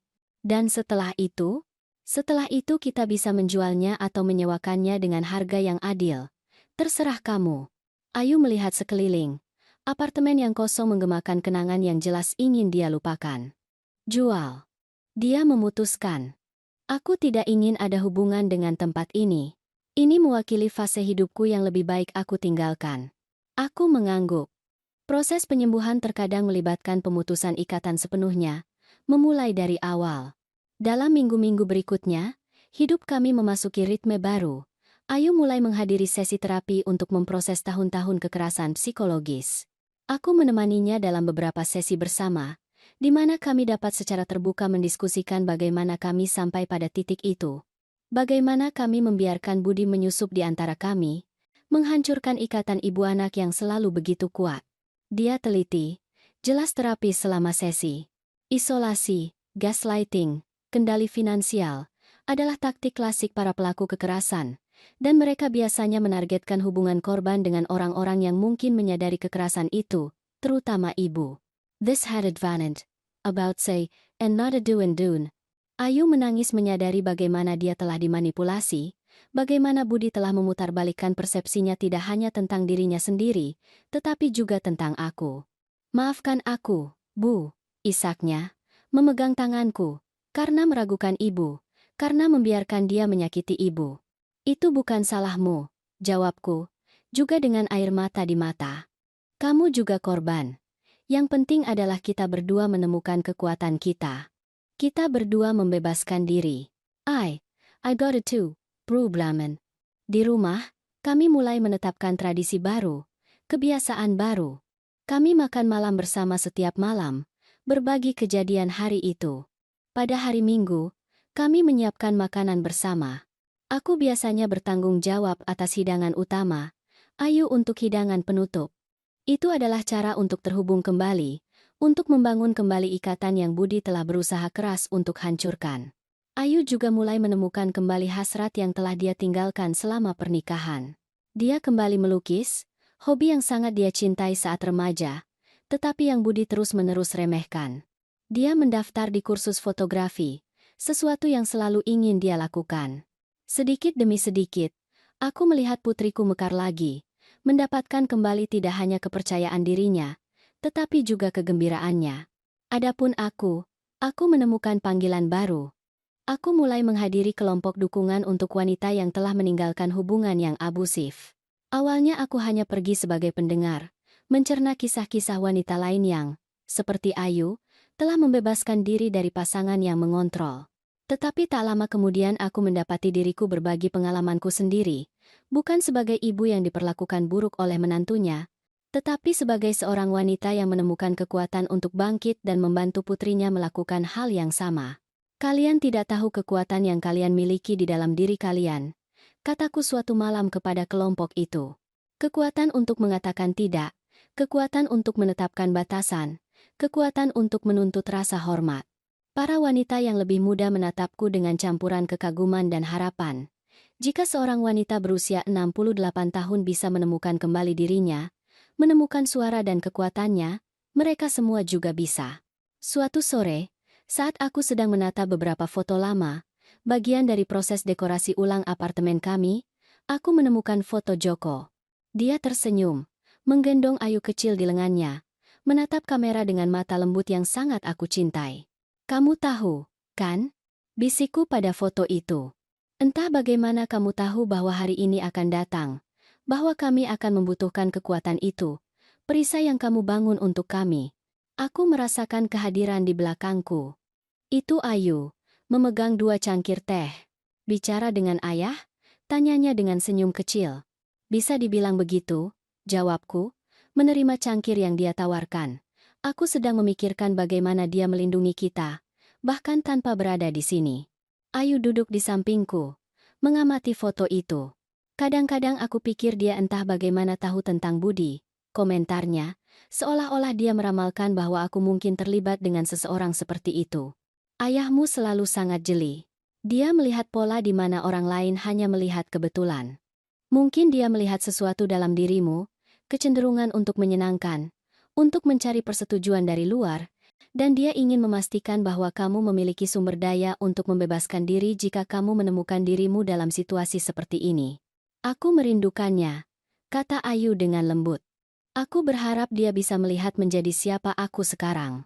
Dia akan melihat seorang wanita yang kuat, mandiri, persis seperti yang selalu dia inginkan. Kami minum teh kami dalam keheningan yang nyaman. Foto Joko di antara kami sebagai pengingat diam bahwa cinta dan perlindungannya masih menyelimuti kami, bahkan setelah bertahun-tahun. Apartemen 302 terjual 2 bulan kemudian, dengan nilai yang jauh lebih tinggi daripada yang dibayar Joko untuk itu. Ayu dan aku memutuskan untuk menggunakan sebagian dari uang itu untuk mendirikan sebuah yayasan, Yayasan Joko, yang didedikasikan untuk membantu wanita keluar dari hubungan yang abusif. Kami akan menawarkan tempat berlindung sementara, dukungan hukum, konseling keuangan, dan yang paling penting, lingkungan di mana mereka dapat memulihkan harga diri dan kemandirian mereka. Ini adalah lingkaran penuh. Komentar Ayu selama upacara pembukaan yayasan. Uang yang membebaskan kita sekarang akan membantu wanita lain menemukan kebebasan mereka sendiri. Aku tersenyum, memikirkan bagaimana sore itu di dapur, saat Budi mendorongku dan Ayu membuang muka, telah menjadi katalisator untuk transformasi yang begitu mendalam dalam hidup kami. Bagaimana, secara paradoks, momen penghinaan maksimal itu telah menjadi langkah pertama menuju pembebasan kami. Kami tidak pernah mendapat berita langsung dari Budi lagi. Melalui kenalan bersama, kami mendengar bahwa dia telah pindah ke kota lain, hancur tidak hanya oleh berakhirnya pernikahan, tetapi terutama oleh wahyu bahwa Ayu kaya, dan dia tidak pernah mengetahuinya. Kebanggaannya, harga dirinya yang dibangun di atas ilusi kendali, telah rusak tanpa bisa diperbaiki. Menurut ibu, apakah dia berubah? Tanya Ayu suatu malam saat kami menyiapkan makan malam bersama. Apakah dia belajar pelajaran? Aku menggelengkan kepala perlahan. Pria seperti Budi jarang berubah. Sayang. Mereka hanya menemukan korban baru, target baru untuk kendali mereka. Itulah mengapa pekerjaan kita di yayasan sangat penting. Kita perlu membantu wanita lain mengenali tanda-tanda itu sebelum terlambat. Ayu mengangguk, mengaduk sambal tomat yang mendidih perlahan di atas kompor. Sambal yang sama yang telah dikritik Budi dengan kejam. Sekarang dia menyiapkannya persis seperti yang telah aku ajarkan, dengan bangga dan percaya diri. Tahukah ibu apa yang lucu? Aku menghabiskan waktu bertahun-tahun mencoba membuat sambal itu persis seperti yang Budi suka. Berjam-jam di dapur, mengikuti instruksi mustahilnya, mendengarkan kritiknya yang konstan, dan pada akhirnya aku menemukan bahwa sambal ibu, yang sangat dia kritik, benar-benar sempurna. Aku tersenyum, memeluknya dari belakang saat dia terus mengaduk panci. Kadang-kadang kita perlu menjauh dari pengkritik untuk menyadari keindahan dari apa yang kita ciptakan. Jawabku dengan lembut. Malam itu, saat kami makan malam di balkon, mengamati lampu-lampu kota, aku memikirkan bagaimana hidup kami telah berubah hanya dalam beberapa bulan. Dari penghinaan menjadi pemberdayaan, dari keheningan menjadi suara, dari kepatuhan menjadi kekuatan. Pada akhirnya, Bu, komentar Ayu seolah membaca pikiranku. Budi sebenarnya melakukan kebaikan untuk kita. Jika dia tidak menunjukkan diri aslinya hari itu di dapur, mungkin aku tidak akan pernah menemukan keberanian untuk meninggalkannya. Mungkin, aku setuju. Atau mungkin keberanian itu selalu ada di dalam dirimu, hanya menunggu waktu yang tepat untuk muncul. Kami mengangkat gelas kami dalam tos diam, bukan untuk Budi atau masa lalu, tetapi untuk diri kami sendiri dan untuk masa depan yang telah kami bangun dari abu penghinaan. Masa depan di mana tidak ada dari kami yang akan dijatuhkan ke lantai lagi. Masa depan di mana kami berdiri tegak, dengan kepala terangkat, bebas.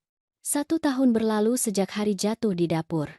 Bekas luka di pelipisku telah hilang sepenuhnya, tetapi ingatannya tetap ada. Bukan sebagai luka terbuka, tetapi sebagai pengingat akan jalan yang telah kami lalui. Yayasan Joko kami berkembang.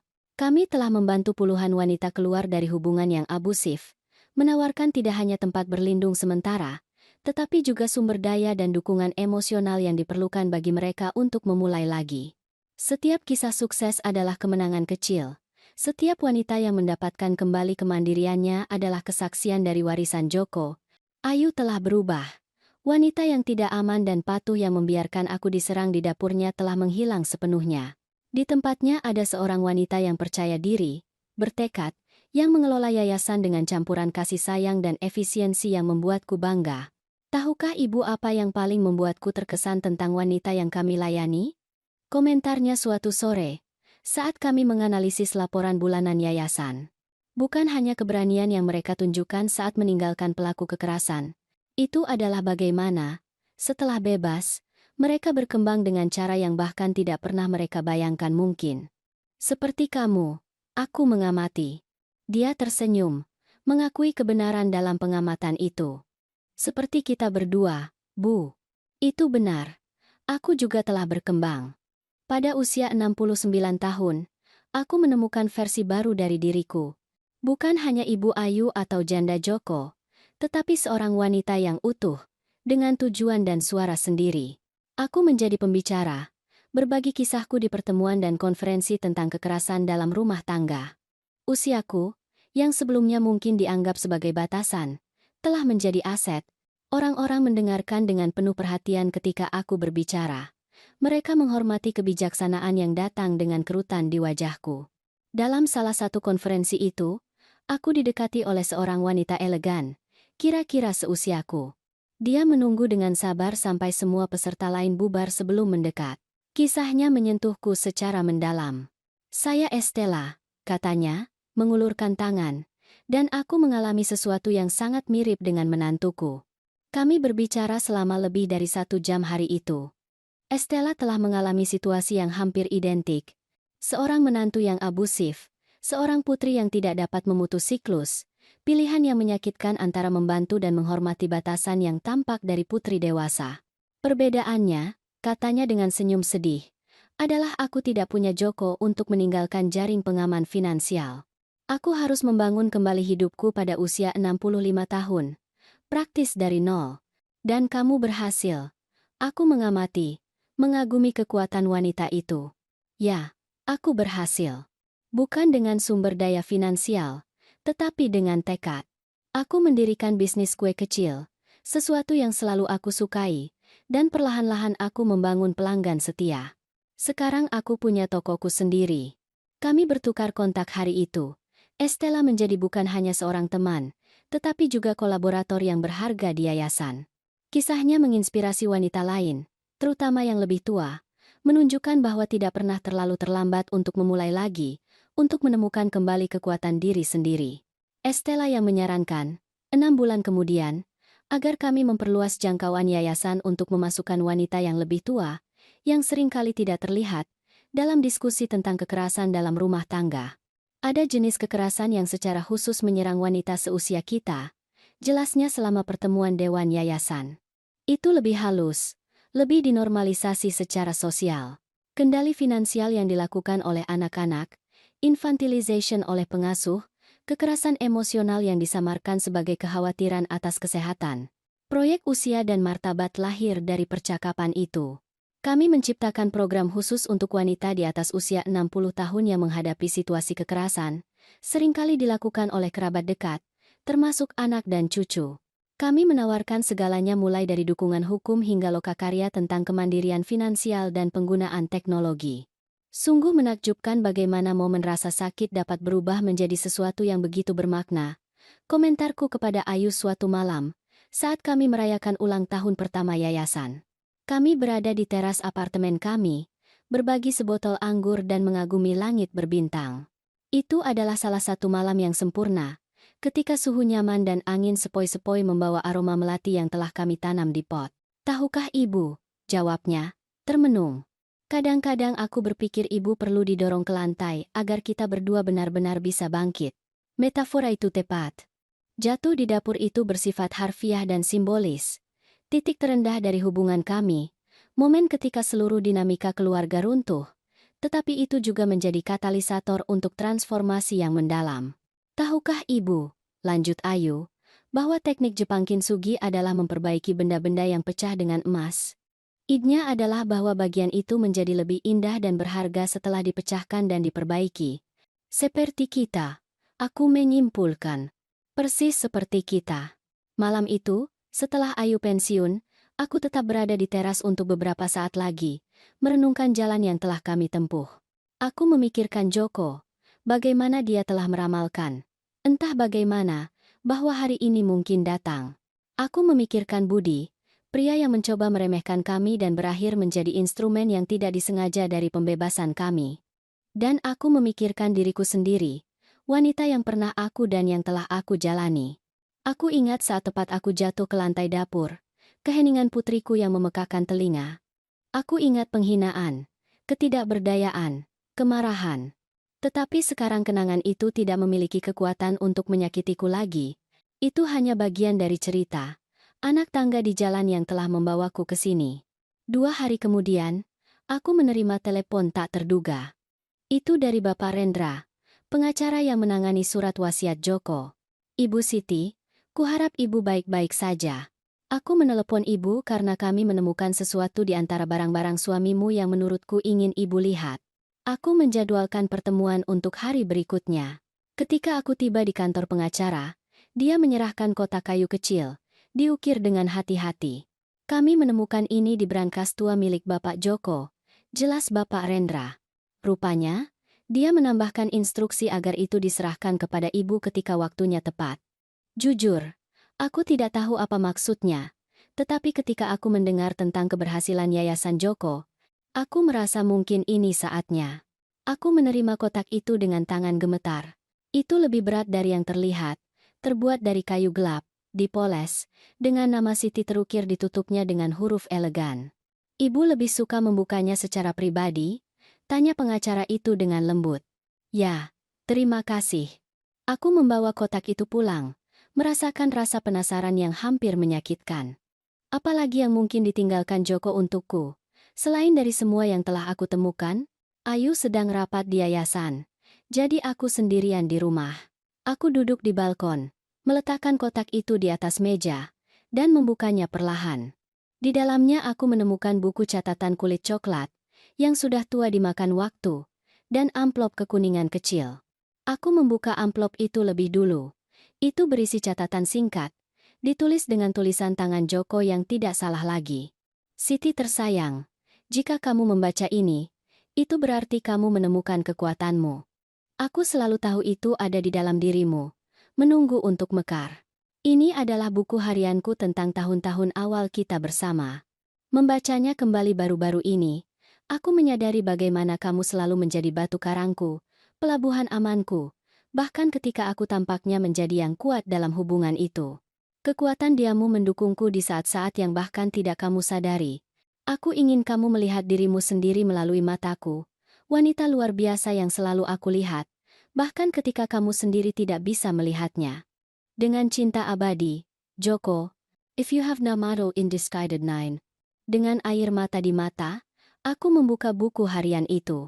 Halaman-halaman kekuningan berisi kisah rinci tentang hidup kami bersama, pertemuan pertama, pernikahan, kelahiran Ayu, tetapi, lebih dari peristiwa, adalah refleksinya tentang aku yang menyentuhku secara mendalam. Siti memiliki kekuatan yang bahkan dia sendiri tidak sadari, kata sebuah entry bertanggal tahun ketiga pernikahan kami. Hari ini perusahaan hampir bangkrut dan aku pulang dengan hancur. Dia tidak hanya menghiburku, tetapi dia duduk bersamaku di meja dapur dan kami bersama-sama menyusun rencana untuk menyelamatkan bisnis. Idenya cemerlang, praktis. Sementara aku putus asa, dia tetap tenang dan jelas. Rasanya seperti dia memiliki cadangan keberanian tak terbatas yang bahkan dia sendiri tidak sadari. Entry lain, ditulis ketika Ayu baru berusia 5 tahun. Berbunyi hari ini aku mengamati Siti mengajari Ayu naik sepeda. Putri kita jatuh beberapa kali, tetapi Siti tidak pernah menunjukkan ketidaksabaran. Bangun dan coba lagi, katanya dengan tegas. Jatuh hanya menang jika kamu tidak bangkit. Aku menyadari bahwa ini adalah hadiah terbesar yang bisa diberikan Siti kepada putri kita. Bukan perlindungan dari jatuh, tetapi keberanian untuk bangkit setelahnya. Aku membaca seluruh buku harian itu sore itu, mencerna setiap kata, setiap kesan yang Joko miliki tentang aku selama bertahun-tahun. Rasanya seperti menemukan kembali diriku melalui mata seseorang yang sangat mencintaiku. Bukan hanya wanita yang baru-baru ini aku jalani, tetapi yang selalu aku, bahkan tanpa mengetahuinya. Ketika Ayu tiba, dia menemukanku masih di balkon. Buku harian terbuka di pangkuanku. Air mata dia mengalir di wajahku. Bu, apa yang terjadi? Semuanya baik-baik saja? Aku menyerahkan catatan Joko, membiarkannya memahami pentingnya momen itu. Ayah selalu tahu, katanya lembut setelah membaca. Dia melihat dalam diri ibu apa yang baru kita temukan sekarang. Bukan hanya dalam diriku, jawabku, dalam dirimu juga. Dia tahu kamu punya kekuatan yang sama di dalam dirimu, hanya menunggu waktu yang tepat untuk muncul.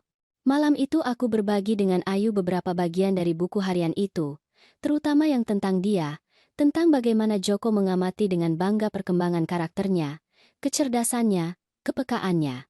Dia akan sangat bangga padamu hari ini, kataku, meremas tangannya di antara tanganku. Pada wanita yang kamu jalani, pada pekerjaan yang kita lakukan bersama, pada kita berdua, koreksinya dengan senyum. Dalam bulan-bulan berikutnya, Yayasan Joko terus tumbuh.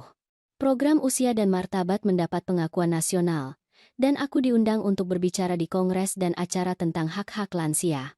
Kisah kami, kisahku dan Ayu, menjadi simbol harapan bagi wanita dari segala usia yang terjebak dalam siklus kekerasan.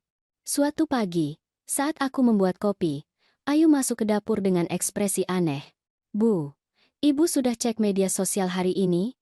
Belum. Kenapa? Ada apa? Dia menyerahkan tabletnya kepadaku. Di layar aku melihat sebuah artikel dari surat kabar lokal dengan judul, "Mantan agen properti ditangkap karena menyerang pacar barunya."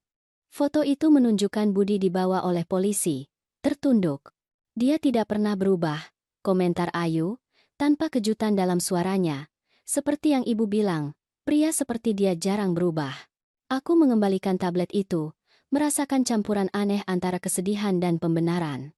Tidak ada kegembiraan dalam melihat penderitaan wanita lain, tetapi ada konfirmasi bahwa naluri kami benar.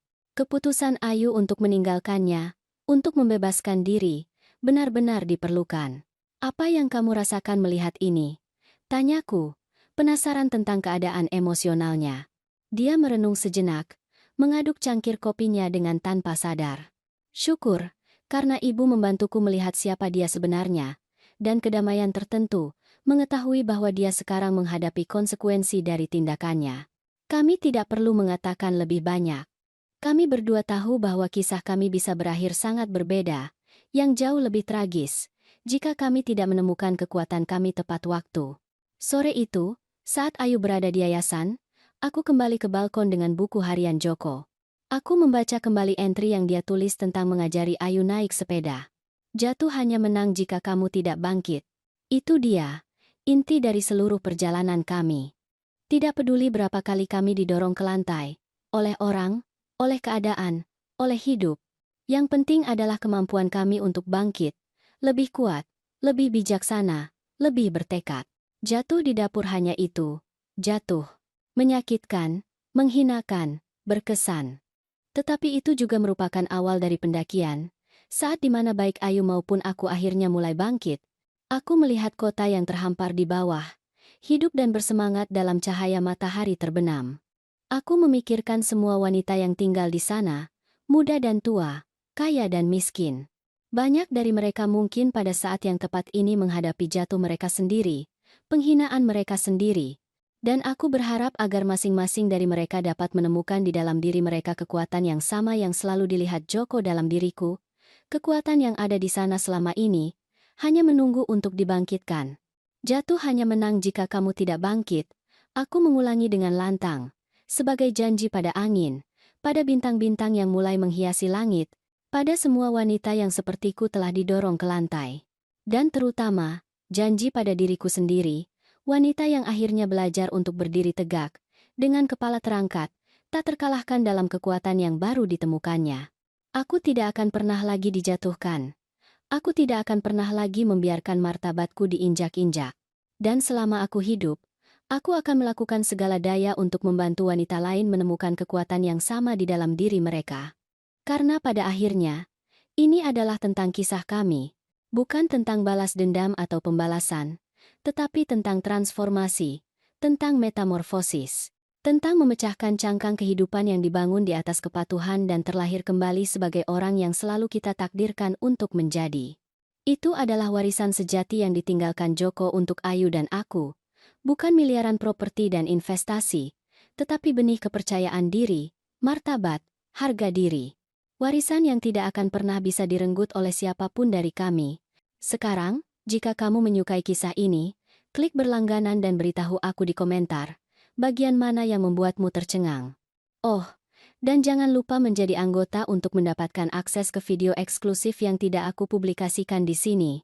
Aku menunggumu di sana.